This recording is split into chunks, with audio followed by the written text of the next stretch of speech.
Welcome to Prepare to Survive, Pinellas County's E-Series presentation about disaster preparedness. I'm your host, Tom Iovino with the Pinellas County Communications Department. Having the right facility to prepare to ride out a storm and begin recovery efforts is a critical need for all jurisdictions. And here at Pinellas County, we have a brand new emergency operations center that will be more survivable and capable than the old facility we worked from. Joining us today is Emergency Management Director Sally Bishop to talk more about this impressive building. Welcome, Sally. How are you doing today? Great, thanks. What a facility. It is quite a facility. Well, let's go back a little bit. Go back about 30 years in time, though. We have to start at the beginning, as they say. Now let's talk about where the Emergency Operations Center used to be. Now, where was that located? It was at the courthouse complex in Clearwater, and in fact, that's where I started my career with Pinellas County. I began working for the county right after emergency management moved into that facility up there on Fort Harrison Avenue. Now that was located at the county annex, which used to be many, many moons before then, the county jail. Jail, yes. So really thick, strong concrete walls. Now it was Guy Daines, who was the emergency management director at the time, who oversaw the creation of that facility. I mean, how unique was that in Florida at the time? Well, it was 1986 when we moved into that facility, which was the year after Elena. And it was that experience that prompted the development of a dedicated EOC for Pinellas County. At the time, we were probably one of the first counties in the state that had a dedicated emergency operations center. At the time of Elena, like most counties, we had to take some other facility and turn it into an emergency operations center when it was time to activate. At the time of Elena, it happened to be the basement of the old courthouse building, which is the mail room still to this day. And after that activation, they decided that the Board of County Commissioners decided that we needed a dedicated facility for all emergency operations. This way, instead of going down there with folding tables and everything that you had to add in, you just had a place to go that was ready and set up for this. I believe it took them 4 hours just to set the EOC up in order to respond for Hurricane Elena, and then they could go into response mode. Well, you can't. Those are 4 valuable hours you can't afford to lose. Extremely valuable hours, yes. Now, the facility that existed served us very well for almost 3 decades, right? Correct. And we were down there working together for many storms. I can remember the 2004 season when I was working as an emergency management public information officer. We were there for Charlie and Francis and Ivan and Jean that year. Yep. It was a full year of activity. That was a full year of activity, yes. And then 2005, we had several operations. And also we're there for the for other events as well. For instance, the Republican National Convention in 2012. Sure. I mean, in the 30 years that we were there for multiple types of operations, more than just hurricanes. We had lots of flooding operations.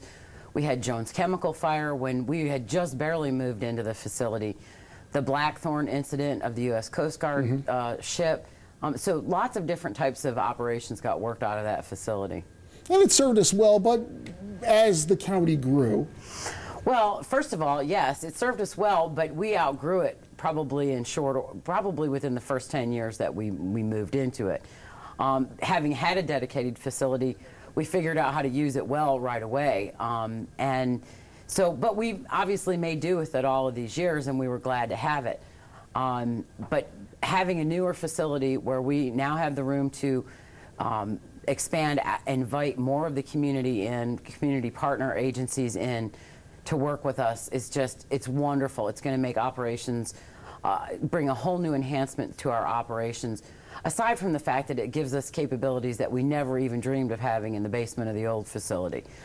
Now we're in this new facility. Let's talk about some of the basics. This is a survivable building, isn't this? Absolutely. We don't have to have Plan B as far as a hurricane goes to move to another facility. This is rated for a Cat 5. We know that we're good for any level of storm that we may get.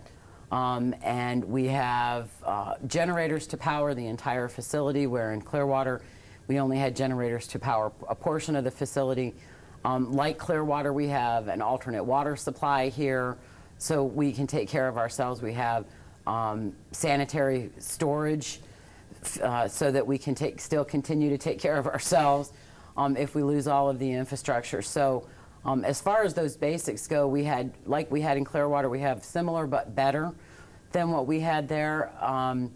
Some of the technology, obviously, in 30 years, the technology's changed tremendously. Technology changes every 6 months, so Absolutely. it's for sure. Absolutely. We're just the computers that we're using now instead of individual computers. Well, first of all, we didn't have computers when we started in Clearwater.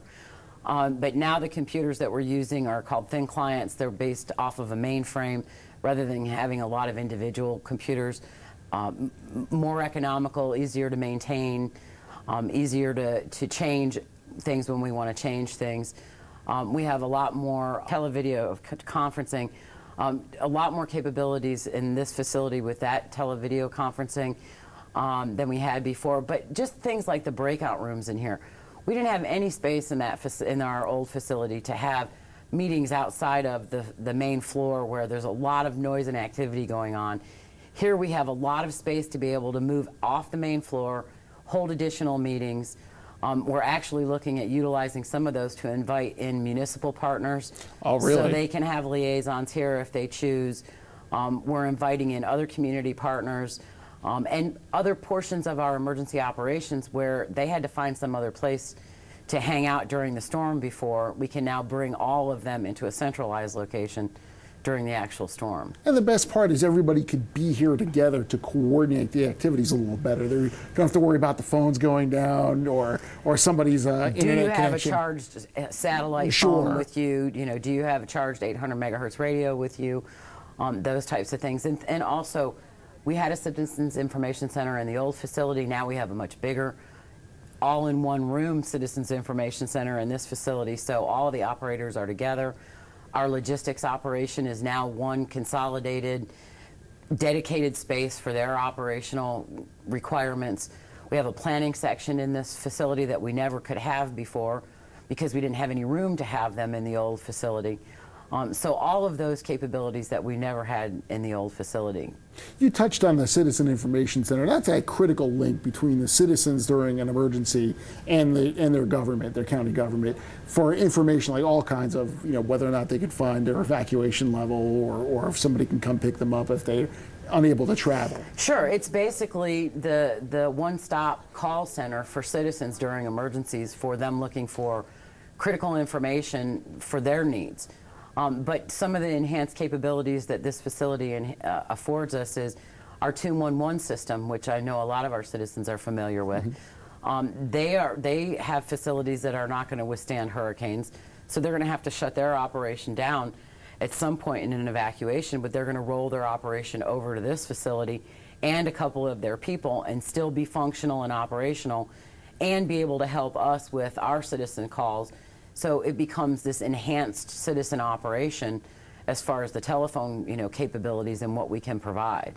And that hardened data center that's down the hallway as well is another critical need as well, because having that protected is very important. All that data is very vital during the approach of a storm and afterwards. Yeah, more than just for the emergency departments, the IT department for the county decided that this was a good opportunity to give the data center for all of Pinellas County government a home that they didn't have to be concerned about the weather. So they did in this facility. And so we now have that on the same floor with us within the building. And I'm sure that IT feels the same way that we do about it. And it's a reassuring thing to know that all of that technology and all of the data and the records that the county so heavily depends on have a home that is protected. Now, it's not just the response partners that are using this space. It's also our partners in the media. The media room that's in this facility now has that connectivity back to the stations, correct? Oh, sure. Yeah. We wanted to make this as user-friendly to them as possible so that they were able to get our word out, obviously, as quickly as possible, and that they didn't have to bring in a ton of equipment in order to do that. So that connectivity is here. I would also share that it isn't a room that just sits here empty all year long. Because we have all this extra dedicated space now, we are doing a tremendous amount of training from this facility, and it's not just us, it's other community partners as well as other county departments are taking advantage of this space and the spaces within this building to be able to do training and other multidisciplinary events. That's good because storms don't happen every day. And it's good to have everybody trained up in this way in the event that something does happen. Absolutely. And one other thing I would mention about the facility that we didn't have in Clearwater is we actually have a dedicated kitchen in this space that we're going to be able to utilize to support upwards of 500, somewhere between 500 and 700 people in this building during emergency activation. So again, we're hoping to partner with some community agencies for some community purposes during sunny day operations out of that kitchen, so it gets utilized regularly and the community gets some benefit from it. And then also have that capability within the facility that we so desperately need when we're trying to take care of this many people in one place during an emergency operation. You know, that's the amazing thing about this. You know, if we do go into that emergency footing, this place is a 24/7 operation. Sure. With almost 500 to 700 people here. So feeding, sleeping, having people doing all that stuff here is a critical need. Absolutely, and I think it's the challenge for any emergency operations center is to figure out, you know, this kind of a space is so critical to a jurisdiction to know that they have the operational capability that they need. But it's very hard to justify spending taxpayer dollars on this type of an operation without finding ways to make it useful the rest of the year long. So this multi-purpose facility with the first floor being utilized almost exclusively for training, but also for some of the sheriff's office activities, and then being able to convert that into bunk rooms and have the feeding capability and has shower rooms down there so that we can support everyone that's in the building, you know, when it's rainy day operations. And then for this second floor where it is the emergency operations center and some other dedicated spaces, but there's also training that we're doing in here, going to be doing almost all year long. And even on the third floor where it's the dispatch centers up there, but they also have spaces for training and that they'll be utilizing on a regular basis. Well, Sally, this is an awesome building, but let's hope it's our county's umbrella. You bring the umbrella out, it never rains that day. So hopefully this will be a good omen for us that we now have this kind of facility. We'll never have to really put it to the test. That's the way I feel about my hurricane shutters at home. I figured once I invested in them, we'd never have a storm and I'd never have to put them up. So, but in case we do, it's good to have this right here. Yes, I'm very happy to make it very useful 365 days a year without having to have a hurricane. Well, Sally, thank you very much for telling us about this great facility. And this is, well, we're going to be talking more about this as the years go by. Great. Thank you. We've archived all the episodes of this Prepare to Survive E-Series that we've done over the years on a wide variety of topics. They're all available at our Pinellas County Government YouTube channel at www.youtube.com/PCCTV1. Look for the Prepare to Survive shows and many other helpful videos in the Pinellas County Hurricane Preparedness playlist.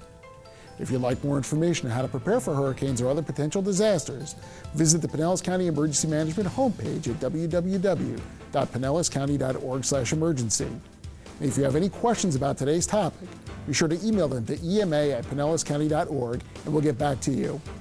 Join us again for the next Prepare to Survive E-Series. Stay safe.